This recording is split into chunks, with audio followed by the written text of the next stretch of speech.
കഴിഞ്ഞ മണ്ഡലകാലത്തെ അനുഭവങ്ങൾ കേരള കൗമുദിയുമായി പങ്കുവച്ച ശബരിമല മുൻ മേൽശാന്തി അരുൺ നമ്പൂതിരി. പടിയിറങ്ങിയ മേൽശാന്തി അരുൺ തിരുമേനിയുടെ അനുഭവങ്ങൾ പലതാണ്. ഏറ്റവും വലിയ അനുഗ്രഹം ഇന്ത്യൻ പ്രസിഡന്റിന് പ്രസാദം നൽകാൻ കഴിഞ്ഞതാണ്. അത് ഒരിക്കലും മറക്കാൻ പറ്റാത്ത അനുഭവമാണെന്നും നമ്പൂതിരി പറഞ്ഞു. പൂജ കഴിഞ്ഞ് തിരുമേനി വിശ്രമമുറിയിൽ ഇരിക്കുമ്പോഴാണ് ഒരു ദിവസം ഭക്തർ മേൽശാന്തിയുടെ അനുഗ്രഹം വാങ്ങാനെത്തുന്നത്.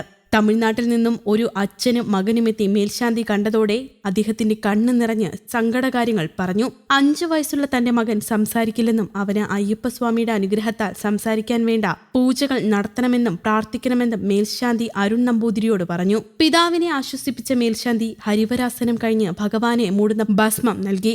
എല്ലാ ദിവസവും മകന്റെ നെറ്റിയിലിട്ട് കൊടുക്കണം, അയ്യപ്പനെ പ്രാർത്ഥിക്കണം, കൂടെ ചികിത്സയും നടത്തണമെന്ന് പറഞ്ഞ് അവരെ പറഞ്ഞുവിട്ടു. കൃത്യം 3 മാസം കഴിഞ്ഞ് ആ പിതാവെത്തി മേൽശാന്തിയെ കണ്ട് അയ്യപ്പ ഭഗവാന്റെ കൃപയാൽ മകൻ ഇപ്പോൾ ചെറുതായി സംസാരിക്കാൻ തുടങ്ങിയെന്ന് പറഞ്ഞു. ഒരു കുട്ടി തൊഴാൻ വന്നു, തമിഴ്നാട്ടുകാരാണ് അവർ. ആ കുഞ്ഞ് സംസാരിക്കത്തില്ല. അന്നേരം അവർ വന്ന് ആ ദുഃഖമൊക്കെ പറഞ്ഞു. ഞാൻ പറഞ്ഞു, നിങ്ങൾ വിഷമിക്കേണ്ട, അയ്യപ്പസ്വാമി അടുത്ത് തീർച്ചയായിട്ടും പ്രാർത്ഥിച്ചാൽ നിങ്ങൾക്ക് അതിൻ്റെ ഫലം കിട്ടും.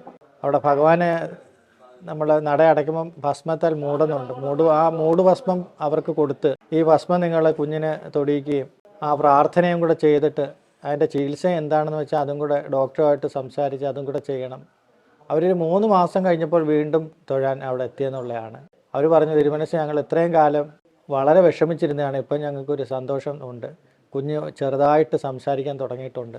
ഒരു വലിയ അത്ഭുതമായിട്ടാണ് നമുക്ക് തോന്നിയത്. ആ മനുഷ്യന്റെ സന്തോഷം കണ്ട കണ്ണുനീർ വരെ വന്നുവെന്നും അരുൺ നമ്പൂതിരി പറഞ്ഞു. News desk, Kerala Kaumudi.